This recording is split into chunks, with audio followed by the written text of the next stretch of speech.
And this is a discussion that I'm going to begin here with some specifics on how we respond to poems. We're going to talk more about it in class next week. We're going to specifically practice workshop protocol. But today what I wanted to do is talk specifically about how we respond to a poem in workshop.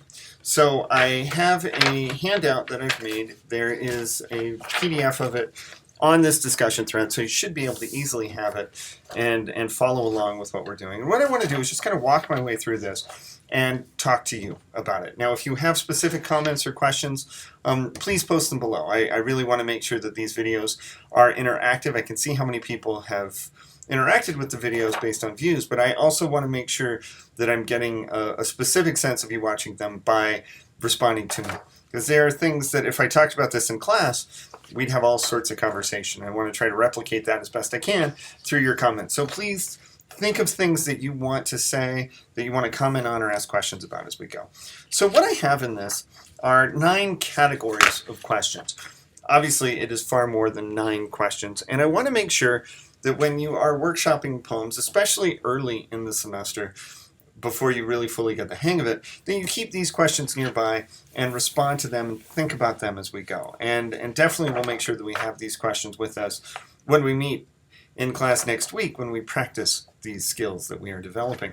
But this is how we respond to a poem in the workshop. And the way, as I said, I've set this up is to have these categories of things that we're specifically thinking about. And the first one is purpose. And when we're thinking about purpose, I want us to think about this idea that all writing has a purpose. That follows then that every poem has a purpose. Am I going to be privy to what that purpose is in every situation? I don't know. So what we can do is we look at the poems that we are responding to, whether these are poems in workshops or poems that we're reading. Is the purpose clear in this poem? Does it present itself in a way that allows us to know why this poem exists? Is this a poem that exists for the sake of the writer? That's okay. Is it something therapeutic? Obviously, that's fine. Is it something that's reaching out to the reader? Is there some reason for it to exist? And there should be, right? So that's the first thing we ask. I want us to think about what is the writer trying to accomplish. And I think we get in trouble a little bit if we spend too much time focusing on authorial intent, because how do we fully know? But I want us to just speculate as best we can. What is the writer trying to do? Is that clear? And is that something that is valuable to you as the reader?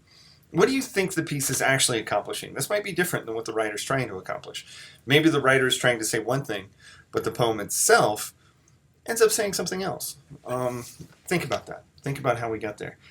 And then finally on purpose, what does this piece need to say? And is it saying that? If this is a poem that is trying to, if the purpose of the poem is to talk about the speaker's relationship, just hypothetically with their father, that poem probably needs to say something about that relationship. It probably needs to say something about the speaker's view of that relationship, and we probably need to get some impression of that. Is it saying that? That's the question that we have to ask as we go on. So that's the first section. We think about purpose. This is a hard one because we don't fully know what a given writer is thinking when they're putting together a poem, but we need to do our best to kind of speculate that and understand how we're viewing purpose from our own sake. Next, sound. Poems are auditory experiences. One thing that separates a poem from other forms of writing and literature is that a poem is intended to be spoken aloud. Do we always read poems out loud? Not always.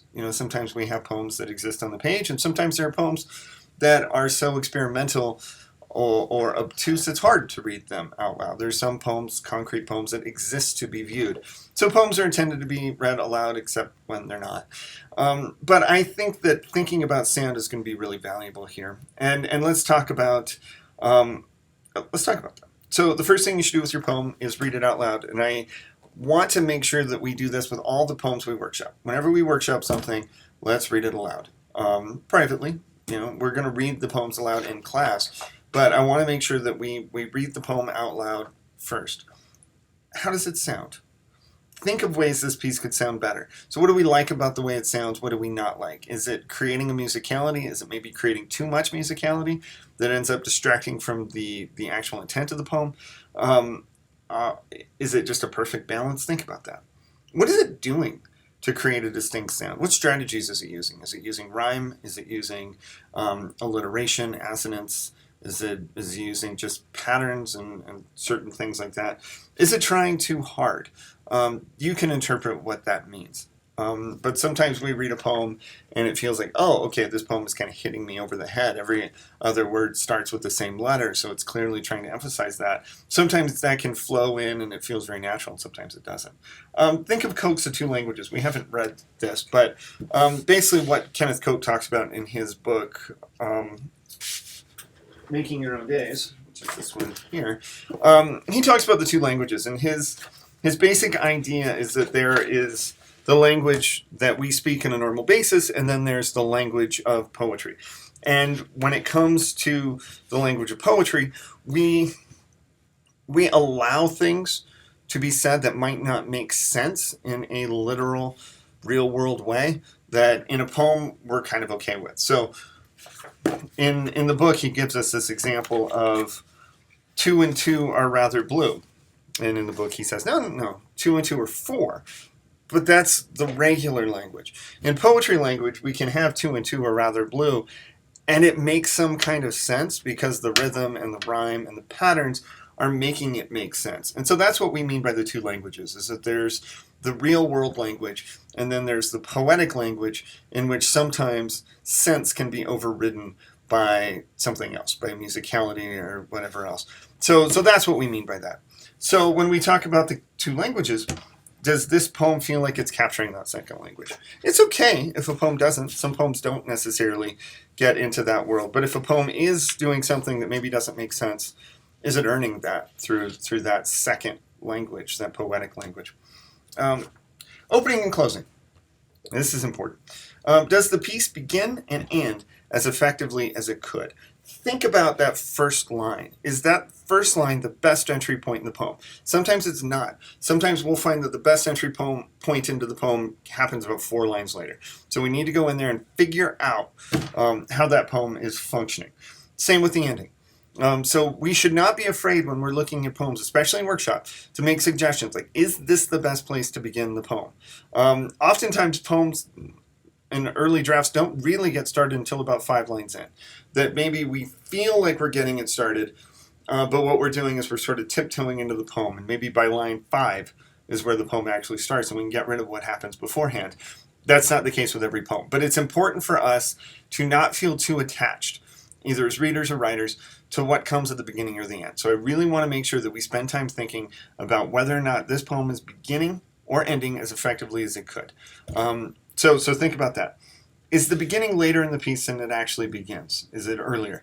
So this is the same thing. You have a first line. I don't know how you wouldn't in a poem that you turn into a workshop. So is that the right beginning, or is the actual beginning a couple lines later, or is the beginning earlier in a poem that we don't have yet? Is there something else that could be there that would help us kind of work our way toward what we've got? Is there something punchier? Think about what makes for a good opening line to a poem, a good title for a poem. We can talk about that as we go on. But throughout the semester, I think this is important, but you also just want to make sure that it feels right. And as we learn more throughout the semester, we can talk about what makes for a good opening line too. Is the ending where it's supposed to be? Sometimes it's not. Sometimes the ending happens and then the poem continues on. I had a poem that I had published by a journal, and the editor said that she liked the poem, but she wanted it to end a stanza earlier, that she thought the last stanza wasn't contributing anything. And, my first instinct was, cool, this is a good journal, I'll let them do what they want, but that last stanza needs to stay, because that last stanza is important. And then I gave them the poem without the last stanza, and then I kind of got used to it. It's like, oh yeah, this is what this poem should be. Maybe that last stanza actually isn't doing anything, even though I thought it was. So sometimes you need to see those outside perspectives to get you there. And remember, if you cut something out like that, it's not a big deal. You keep those lines somewhere else. You go back to them if you want to. Sometimes, and this is one of the hardest things with poems, and maybe it's like this with all forms of writing really, but sometimes we have to take out good stuff to make something better. And that feels wholly counterintuitive. It shouldn't make sense to remove something good to make something good better. But sometimes it does. Sometimes that line just wasn't meant for this poem. And if it's a good line and you can work it around something else, you do that. But that's an important thing for us to be thinking here, is that sometimes the ending as we have it isn't the ending. Right? Does the beginning of the piece make me want to read more? I like to think about titles and first lines of poems almost as arguments. This is an argument as to why you need to continue reading this poem. And is this opening line making me want to read more? Think about that. Is there, as we've already talked about, is there another line that would make me want to read more that's elsewhere in the poem that maybe we could shift around? Does the ending satisfy me? And satisfy, it could mean so many different things. Maybe there's a subjectivity to this. But is what the last line doing feel like it has enough closure, or it has enough resonance, or it has enough something to finish this poem up? A poem should not necessarily always end with a big flourish. It should not always end with a bow neatly tied on top. But it probably needs to end. And so it's important for us to figure out if the ending is satisfying in some way. The fourth section is about originality. Does this feel like something new? Does this poem feel like it's doing something that maybe we don't see every day? Because it probably should. It should be original as much as is possible. I'm not expecting us to write a brand new, never before seen in the world idea in a poem every time, but I don't want all of our poems to feel like they're just doing the same thing on something that somebody else did. At the very least, it shouldn't feel played out. And I think one of the things I'm getting at here is it's almost more about the sentiment shouldn't feel played out. That if every poem is about the same emotional reaction, it's going to be hard for a poem to feel original, right? Even if it's your idea, even if it's an impetus is coming from you, it's going to be important for us to feel like we're trying different things along the way. Is the poem overly sentimental? How so? You want to create sentiment, but you don't want to create sentimentality. And this is something that we'll talk about as the semester goes on too. What's the difference between sentiment and sentimentality? Sentiment is creating a feeling. Sentimentality is creating a feeling that you as the writer are telling the reader to feel. Sentiment is something that is being earned. Sentimentality is something that is being forced upon. For instance, this past December, and well, frankly, November too, my wife and I watched a lot of cheesy, sentimental Christmas movies. It's fine. This is good. It's good stuff. I watched the entire Christmas Prince trilogy, and I was moved. Because they moved me. They wanted me to feel a certain way, right? These movies are sentimental. Doesn't mean they're bad. It means that they are working in a way that makes us feel a certain way over the course of the film. With a poem, we want to avoid that sentimentality in this venue because it doesn't work as well in poems. In a cheesy Christmas movie, I kind of expect it, and it's fine. You know, this is the world that I've entered into, and I'm okay. In the poems that we're writing, I don't necessarily feel like we're entering into that world. I want us to earn emotion. Poems are emotional. We talked about that last week. When I asked you in class, what are poems? So many of you immediately started with emotion. That's right. But it's earned emotion. I don't want you to tell the reader what they're supposed to feel. I want the reader to feel it. And so if you tell your story, if you tell something that happened to you, then there's a pretty good chance that the reader is going to feel the way that they need to by the time that it's done. So let's make sure that we really work on that we embrace sentiment, avoid sentimentality. Storytelling. Is the poem dependent upon some kind of twist ending or kind of gimmick? We want to be careful with this. We don't want to feel like the entire poem is dependent upon something that happens in the last line. I always want to be cautious about that. I think that sometimes, even if I see a last line that's just a repetition of the title, I feel like, okay, you've kind of just manipulated me into the ending. The poem didn't feel like it could move freely. We want a poem that kind of starts in one place and ends in another place, and it earns all the way there, but it doesn't necessarily feel predictable as we get there. In the same way, I don't want there to be like, ooh, it was, always this at the end, sort of a twist ending. We want to be careful with that. The last one, let's substitute the word poem for story, which is in there. But would a well-read adult find this poem interesting? We're writing for well-read adults. We're writing for each other. And I think we can pretty well qualify as well-read. We're college students. We have to read a lot. I know some of the classes that you're taking elsewhere. They're demanding. So we're reading a lot. Would a well-read adult find this poem interesting, and why or why not? So, there's stuff that we all wrote in high school that is about our emotional reactions to certain things. I wrote them, you wrote them, it's fine. But we're moving kind of away from those in a way. They still can be about the struggles that we're going through on a day-to-day basis, but we've read more, we've understood more about what's going on in the world. They're going to be more nuanced, more structured. There's going to be a depth to them that, I couldn't do when I was 15 or 16, and we don't need to look at those poems because I don't know where they are, and I'm going to keep it that way. Number 6, characters and voice. We maybe don't automatically think of poems in terms of character in the way that we do stories, but we should. That there are characters that are in poems, and we want to make sure that we get them across as best we can. And the first character that we need to worry about is the speaker of this poem. Does the speaker of the poem feel like a fully defined character? Do I know him or her or them? If there are characters, are they well developed? Can I see them? And I've italicized the word see to really emphasize that. Can I see them both in terms of description and visual, but can I see them in terms of like having a conversation and having them standing in front of me? But let's get to that first part. Does the speaker of the poem feel like a clearly defined figure? And it's important for us to remember that the speaker of the poem doesn't have to have an I in it for us to feel like there's a speaker, because there's always a speaker. Even if we're reading a poem that doesn't have an I and it's just a description of a sunset, there's still a speaker that is implied by the existence of a narrative within the poem. So it's important for us to know, who is this person, and are they defined by the observations that they're making? Now, it's much easier if we're reading a very chatty first-person poem. Obviously, that's easy. But once we get into some of these other aspects, it becomes a little trickier. Do I know him or her? Not personally, maybe, but do I have a sense of what the priorities are for this individual? We've got to make sure that. And if there are characters, are they well developed? If there's a character who gets named in it, do I have a sense of who they are? It's a poem, so I don't expect there to be the same level of character development as there would be in a 25-page short story, obviously.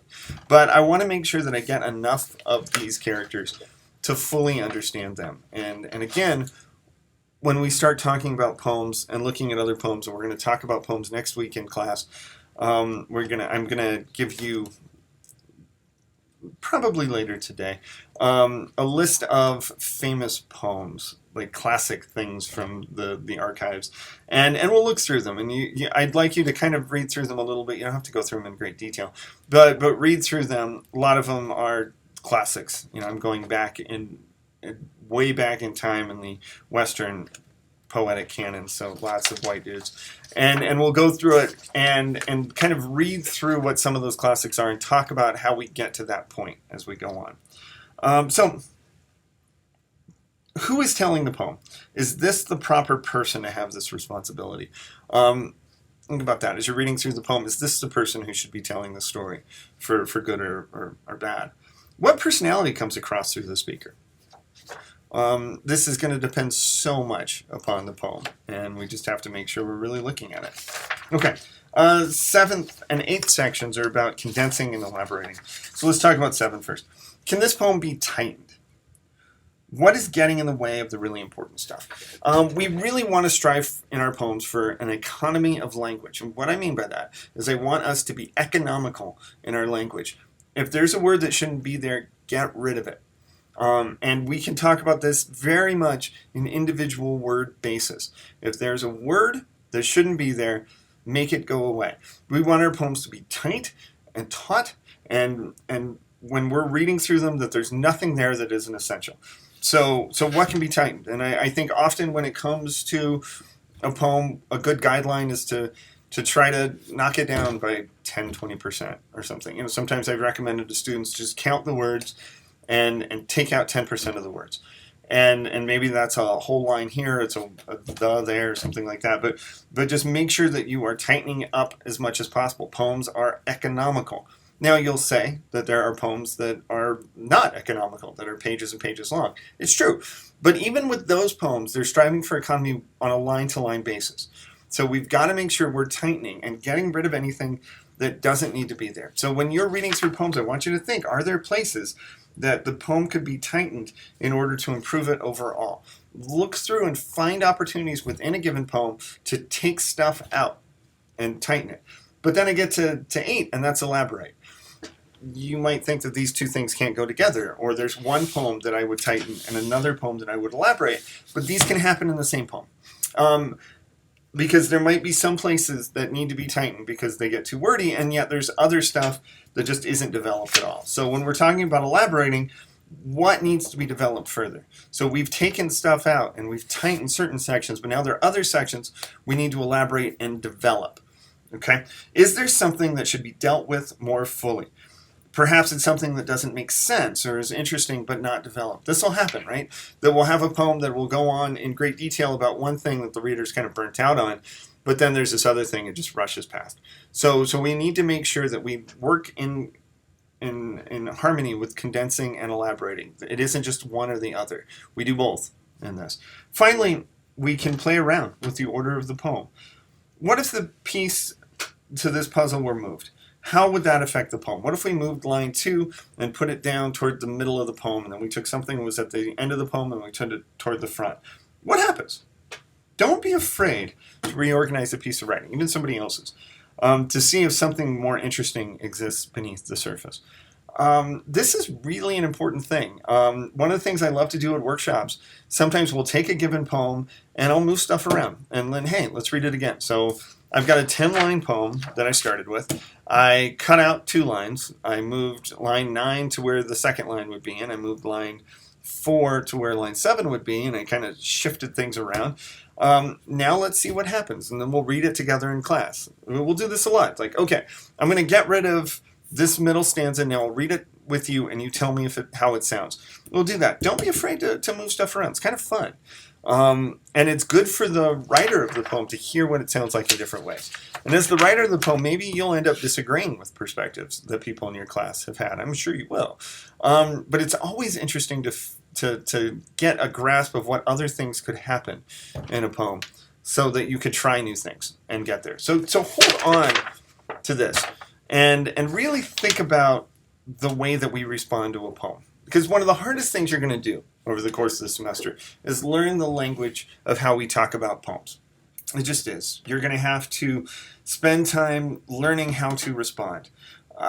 It doesn't come naturally. And as we talk about these things in workshop, and as I said, in class next week, we're going to talk much more about specific ways we workshop. But we're going to be supportive and make suggestions. You know, we're not going to be mean to each other. We're not going to get petty about things.